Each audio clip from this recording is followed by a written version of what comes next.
Hello student, स्वागत है एक बार फिर हमारे यूट्यूब चैनल गुरुवंता में।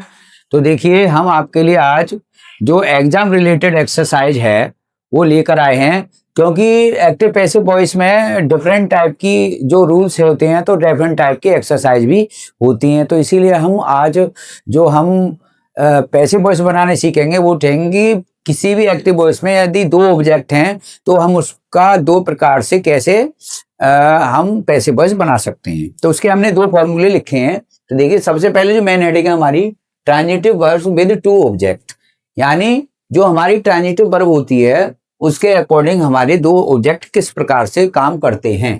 तो ये लिखा है, कुछ ट्रांजिटिव वर्ब जैसे गिव, टीच और सो एक्टिव वॉइस में इनडायरेक्ट तथा डायरेक्ट दोनों ऑब्जेक्ट्स लेती हैं। पैसिव वॉइस में किसी भी ऑब्जेक्ट को सब्जेक्ट बनाया जा सकता है। तो कुछ ट्रांजिटिव वर्ब हमारी ऐसी होती हैं जो इनडायरेक्ट तथा डायरेक्ट में ऑब्जेक्ट लेती हैं। जैसे हमारी ये टीच है, इसमें पेड है, इसमें कॉल्ड है, इसमें गेव है। तो देखिए कैसे बनाएंगे। अब हमने ये दो फॉर्मूले बनाए हैं, अब ये कॉमन फॉर्मूले बनाए हैं। एक तो जो हम सिंपली एक्टिव वॉइस का पैसिव वॉइस बनाते हैं उसका फॉर्मूला है, और जो अब हम दूसरे दो ऑब्जेक्ट होने पर दूसरे ऑब्जेक्ट का भी हम दोनों ऑब्जेक्ट से कैसे हम पैसिव वॉइस बनाएंगे तो उसका भी हमने ये फॉर्मूला लिखा है। तो उसमें क्या डिफरेंट रहेगा दोनों में देखिए। तो सबसे पहले जो कॉमन फॉर्मूला हमारा पैसिव वॉइस का वो है, देखिए, subject plus helping verb plus MV की third form other word plus by plus object.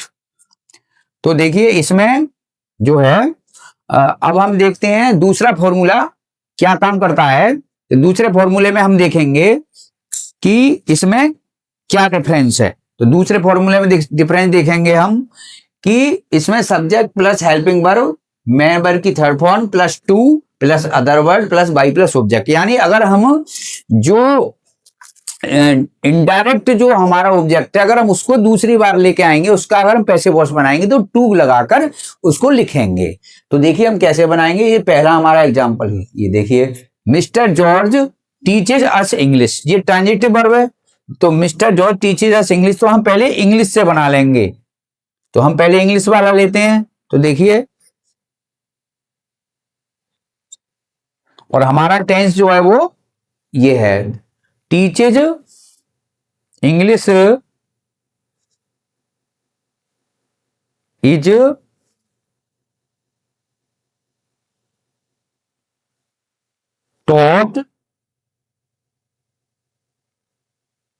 taught us by mister George. यानी ये हमने चूंकि इंग्लिश को लिया है तो हमारा सिंपल बन गया। अब देखिए दूसरे प्रकार से लेंगे। अब हम यहां पर लेंगे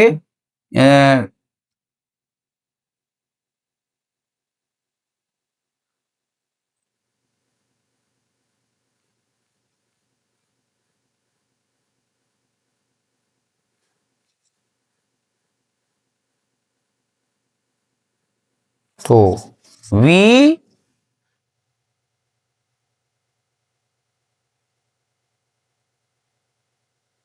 we are taught English by Mister George. तो ये हमारा इस प्रकार से दो बार ये बन गया कि ये पहले वाले में तो हमने टू लिया है, ये ऊपर नीचे एग्जाम्पल हो गया है। तो देखिए इसमें हमने इंग्लिश को लिया है तो इसमें टू एस हो जाएगा, और इसमें अब अगर एस को हम इधर लेंगे तो ये जो है इसमें इंग्लिश इधर आ जाएगी। नहीं तो ऑब्जेक्ट को अगर हम इसमें इनडायरेक्ट ऑब्जेक्ट को लेंगे तो इधर लेंगे तो ये इसमें इंग्लिश या डायरेक्ट ऑब्जेक्ट यहाँ रह जाएगा, और अगर हम इनडायरेक्ट ऑब्जेक्ट यहाँ लेंगे तो इनडायरेक्ट ऑब्जेक्ट यहाँ रह जाएगा डायरेक्ट ऑब्जेक्ट में। अगला एग्जाम्पल है, दे paid him his salary.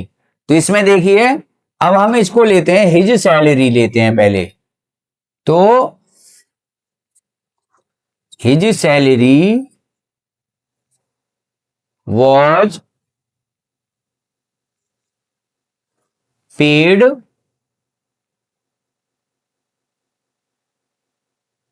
to him by them।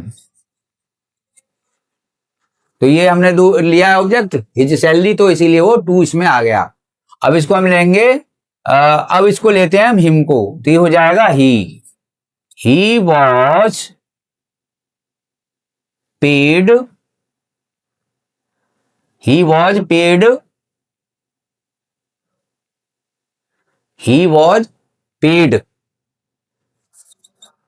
His salary by them.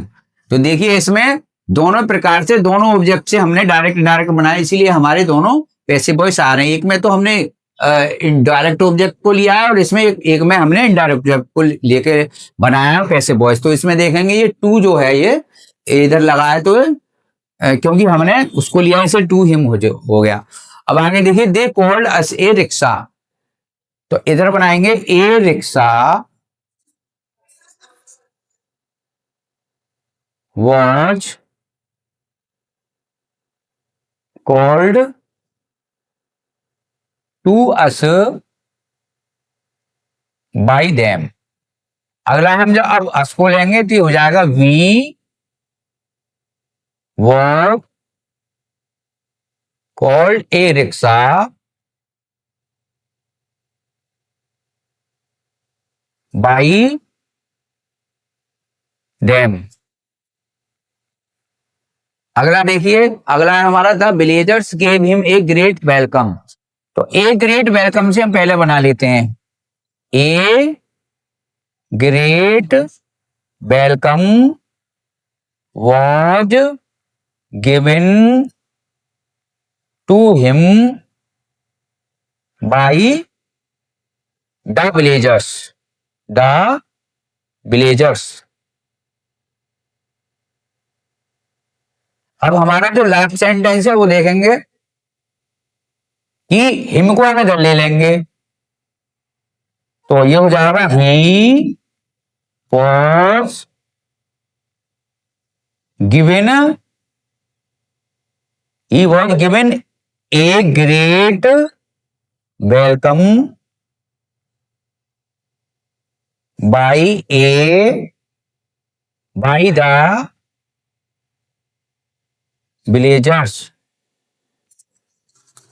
तो आज स्टूडेंट्स हमने आपके लिए कि अगर किसी एक्टिव वॉइस में अगर दो ऐसी ट्रांजिटिव वर्ब आ जाएं कि जिसमें वे केवल कुछ ही ऑब्जेक्ट को लेती हैं, तो उनके द्वारा हम दोनों ऑब्जेक्ट से हम एक डायरेक्ट ऑब्जेक्ट और इनडायरेक्ट ऑब्जेक्ट से पैसिव वॉइस बना सकते हैं।